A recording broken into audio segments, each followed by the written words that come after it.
The trees bent toward us at midnight, not with wind, with hunger. We were 5 kilometers into the pine forest when the snow stopped falling all at once. No sound, no birds. Even our breath felt muffled, swallowed by the dark trunks rising around us like pillars in a rotten cathedral. The locals warned us never to camp here on Christmas night, said the forest feeds once a year. We laughed. At midnight, the pines began to open. Their bark split vertically with a sound like tearing meat. Long seams peeled back, revealing wet, fibrous flesh beneath, pale and veined, steaming in the cold. From inside each trunk, shapes pushed outward, limbs made of twisted roots and splintered bone, jointed wrong, bending too many times. Faces formed in the bark, human faces.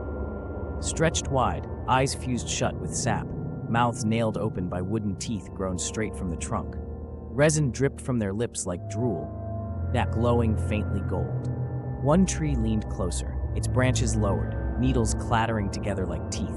Embedded in its wood were frozen animals, deer, birds, even a man, half digested, ribs woven into the grain, skulls staring outward as if screaming through the bark. The ground moved, roots surfaced, thick as serpents, wrapping around ankles, wrists, throats. When they tightened, the skin didn't tear, it sank, pulled inward as if the forest were drinking us.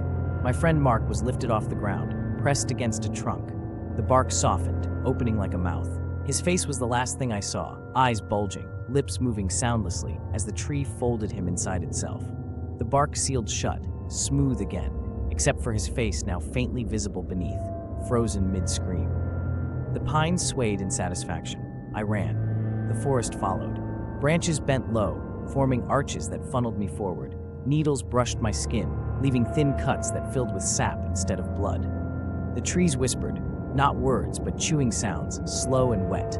I escaped at dawn. Behind me, the forest stood still once more, normal, silent. But when I touched my leg, my skin felt wrong, hard, ridged, and beneath it, something woody is growing. Next Christmas, I won't need to return. The forest will come for me itself.